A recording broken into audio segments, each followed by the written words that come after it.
TikTok, screens, social media, what is it all doing to our kids and teenagers' mental health? What's it doing to our brain health? This has always been a hot topic, but especially right now with talks of banning TikTok in some states, and even the Surgeon General's report, 19 pages. It's got a lot of parents asking questions, so we're taking it to Dr. Miranda Harris, who's a child psychiatrist here with Novant Health. Thank you so much for being with us on your day. Yeah, thank you for having me. I appreciate it. We all wish we could just have you in our back pocket and talk to you every day. So is this something that you see pretty regularly, kids and screens and mental health? Do you see issues with that? Yeah, I do. So I see a lot of kids who are being influenced by what they're finding on social media, and then also a lot of parents who are, trying to figure out how much is too much, right? How much do they allow their kids to have the screens or not? And it's caused some arguments in homes, and difficulty with figuring out exactly how to navigate that. Well, it's really hard to regulate too, because we want to give our kids their independence, let them go into their rooms, and then we have no idea what they're doing now, right? It's different than it used to be. And we also want to make sure that they can interact in real life with people and not just over screens. Yeah. So before we kind of start the bash fest, and I don't really mean a bash fest, but we will talk about a lot of the cons. What are some of the pros that you see regarding social media? So there are a lot of pros to this, and even in the Surgeon General's report, they do kind of outline some of the ways that it can have a positive impact on someone's life, right? So for kids, they might find a community that they really vibe well with, that they can really get into, that's helpful, positive, supportive, that kind of thing. And so those are some of the positives that you can see is somebody who is, really able to find other people that they, get along well with. So not even just kids, right? We all feel that way, even as adults. When we find like-minded individuals, we feel seen and heard and validated and just more comfortable in our own well-being. But it's pretty hard to filter out the negative, isn't it? Yeah, so that's where it becomes a little more tricky, right? And so a lot of the things that kids are finding online are not always positive. Sometimes they're very negative, and they can have negative influences from the things that they see. There could be cyberbullying, was something that the Surgeon General's report really pointed out. And those things can absolutely affect their mental health, and not in the best of ways. So What stuck out to you the most in that report?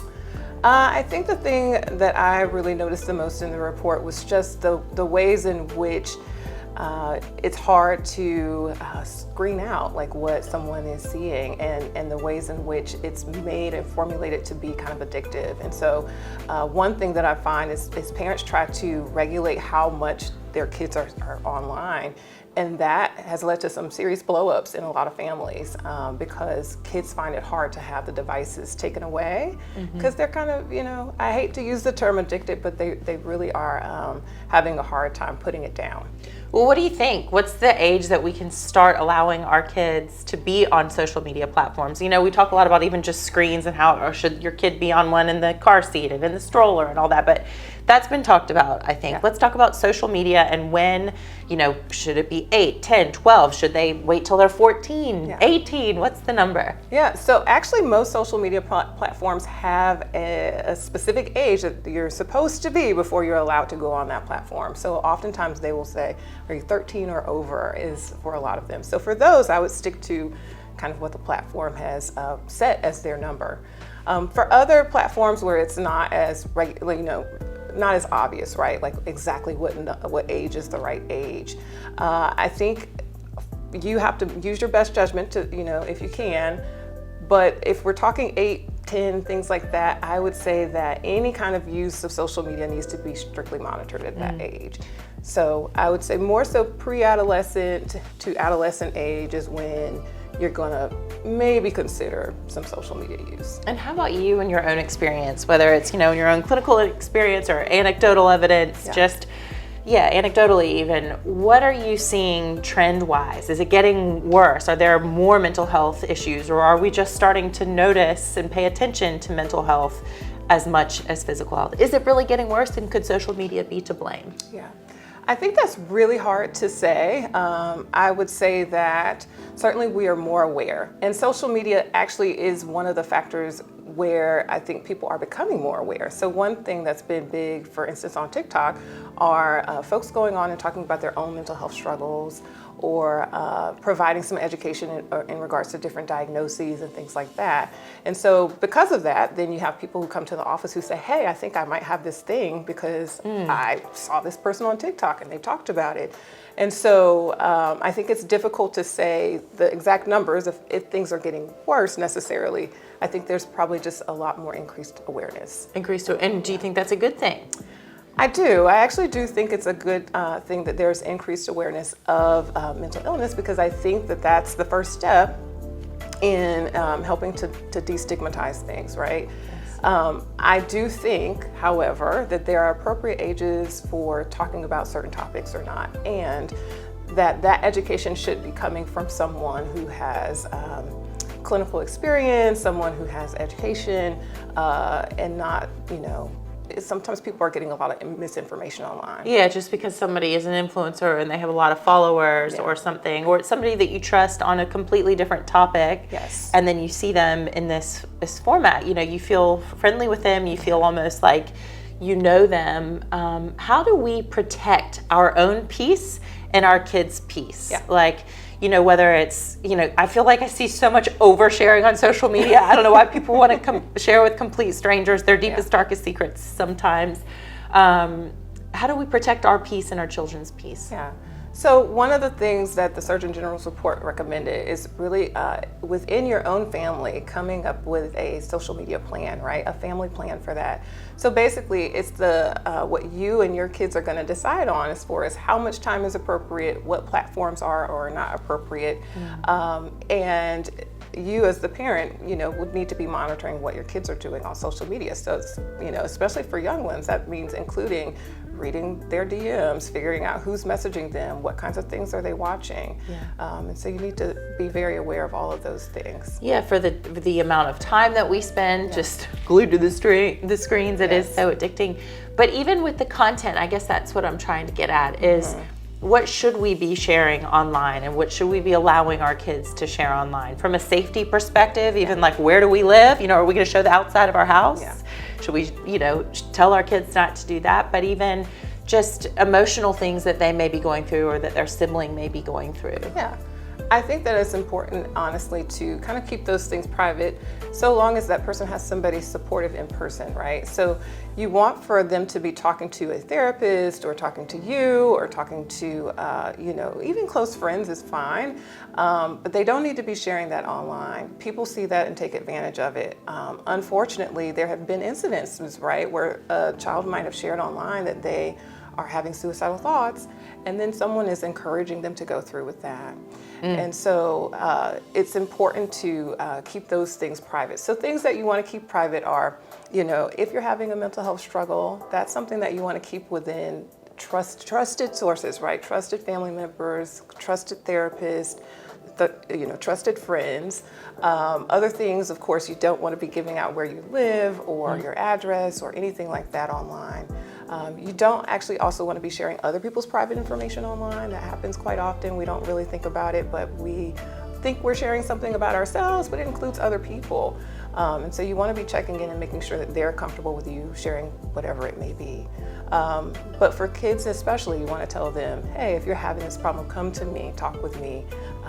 Don't share this online. Yeah. No, I think we can find safe spaces on social media, and like we were talking about it off the top, feeling seen and heard and validated, and that's so good. How do you recommend we as humans, we as parents, encouraging our kids and for ourselves, how do we find those safe spaces online? Yeah, so you absolutely can find safe spaces really just by searching for them. You're gonna wanna search for key terms, positive terms, things like that.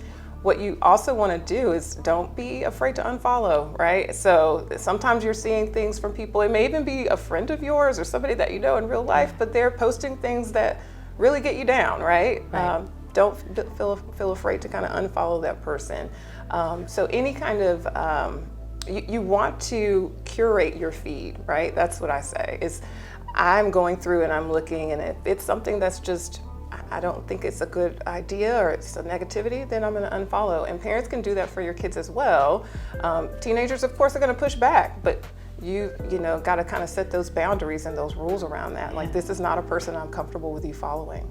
So often I think social media just becomes these echo chambers, right? And we saw that so much in previous elections. We're seeing it right now politically, but it's not just politics. I think that's what sort of shone the light on all of this, but it's everything, because algorithms really want us to be known for something. And so the more extreme you are about whatever topic is on either side, the more attention you're going to garner if you stick with that same side all the time, right? And so do you think there is any onus that these social media platforms even need to take a bit more, without getting political or anything, but do you think that they have a bit more responsibility for this rather than giving us these echo chambers of the extremes? Yeah, I absolutely do think that they have a responsibility to help make spaces safe, right? So that's how I'll put it, right?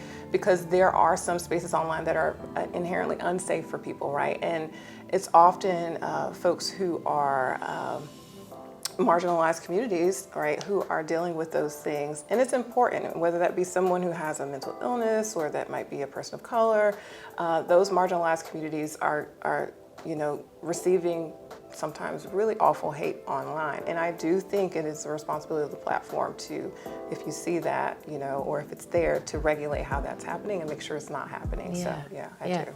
And do you think they should even have more pages that people could go to that say, these are the recommendations for even posting about your children, or, showing pictures of your own children? How often, how long, how old should they be? When should that cut off? Those kinds of, do you think they need to have more resources, not just pages, I guess, but resources available to help parents navigate through all that? Absolutely. I think that would be a great idea. I think there is some responsibility there, right, to make sure that people are getting good information, correct information. And so I think resources in particular, because it's hard, right? This is new and people don't really quite know how to navigate it yet. And so I think resources would be a great idea. Yeah. Me too. And anything else you want to add about this, whether it's about the Surgeon General's report or the potential bans on specific platforms like TikTok? Anything else you'd like to share? Yeah, I just would say that just making sure, that the Surgeon General's report really points out a lot of the detriment to children's mental health that this can have. And I would just really encourage people to actually really have a plan. One of the biggest things that I see is there's actually not boundaries set in the home around this at all. There's just no boundary at all. It's, you have a phone now, here's your phone, here you go. And even just talking with your kids about what the expectations are for, being on social media and what you're, encouraging them to seek out on social media, just having those conversations can be really helpful. If just that happened alone, I think some of this will get a little better. Yeah, having boundaries and sticking with those boundaries. As a parent of a 2 or now 3 and 5-year-old, it's even hard. We have to be on the same page with our spouse as well. Whether it's about, should they have dessert tonight, or do they need to make their own bed, or how much screen time they can have. It's all about that consistency and stability, isn't it? Yeah, absolutely. Well, thank you so much, Dr. Miranda Harris from Novant Health. Thanks for coming on Your Day with Anna Koyman. Thank you for having me. Of course. And if you enjoyed this video, please make sure you hit that notification bell so you find out when we release our next video.